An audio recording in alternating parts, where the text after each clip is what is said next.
어떻게 될 것 같아요? 마이너스가 좀 크게 나타납니다. 네, 안녕하십니까. 샌딩의 아우토반입니다. 2021년 시장도 이제 몇 거래일 남지 않았습니다. 30일까지 거래가 되면 올해도 폐장이 되고 이제 2022년을 맞이하게 되는데요. 지금 찬바람이 엄청 많이 붑니다. 뭐 찬바람 불 때는 배당주다. 뭐 겨울이 접어들 때 배당주에 대해서 매력을 가지고 접근하는 투자가 많이 있었던 상황들이었는데, 요즘 들어서는 사실 배당주에 대해서 많이 몰리거나 하는 것을 볼 수 없었습니다. 그 이유는 시장에서 풍부한 유동성 자금을 통해 가지고 자금을 묶어놓기 보다가는 좀 더 빠르게 움직이거나 부동산이나 이런 쪽으로 움직여 가면서 나는 정말 이 배당을 위해서 묻어 놓겠다 하는 이런 투자가 많이 줄어들었었던 상황들이었죠. 부동산의 가격 상승의 요인도 있었지만 몇 년 전부터 시장에서 보면 배당주를 통한 매력은 많이 떨어져 있는 상황들이었습니다. 그래도 배당이라는 것이 나오기 때문에 우리가 배당을 제대로 알고 가야 되지 않을까라고 생각을 해볼 수 있겠는데요.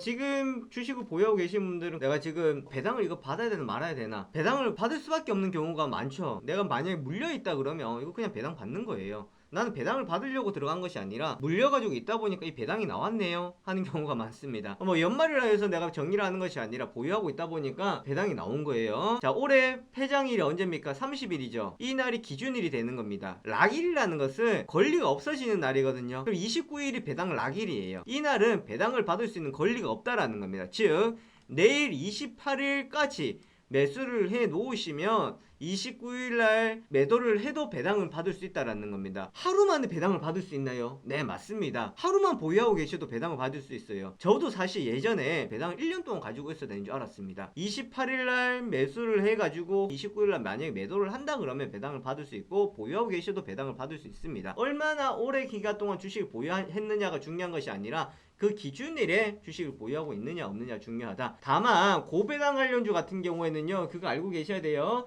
그럼 지금 기회네, 내가 빨리 내일 28일날 매수를 해가지고 29일날 매도를 해야 되겠다 했는데 어떻게 될 것 같아요? 마이너스가 좀 크게 나타납니다. 뭐 우리의 대표적으로 알 수 있는 고배당 관련주 같은 경우 보시면, 지난번에 제가 한국전력도 말씀드렸지만 은행주 중에서 기업은행 같은 경우도 고배당주죠. 지난해 12월 달에 한번 보세요. 지난해 12월 달 28일이었고 29일이었고 30일 휴장이었거든요. 어때요? 29일 날 28일이 마지막 열차였죠. 그러면 29일이 배당 락일이었거든요. 이날 주가가 얼마 떨어졌습니까? 종가 기준 해가지고 6.3% 급락했죠. 배당이 나오는 만큼 주가는 떨어지는 경우가 고배당주들의 포인트입니다.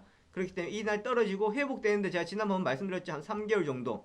자, 이렇게 되면 한 3월달 정도의 그 언저리까지 오는 흐름을 볼 수 있다라는 겁니다. 고배당주 뭐 기업은행이나 KTNG나 접근하시는 분들은, 보유하고 계시는 분들은 이 배당을 생각하셔가지고, 왜 떨어져도 배당을 받기 때문에 하락했다고 해서 손실이 아니라 배당금을 통한 것이 들어오고, 그래서 제가 오늘 말씀드리고 싶은 포인트는 배당 락일이 29일이기 때문에 알고 계시고, 29일날 초반에 코스피 같은 경우에는 배당을 통한 지수 조정이 초반에 나타난다라는 거 참고해 주시면 되겠습니다. 자, 여기까지 보도록 하겠습니다. 감사합니다.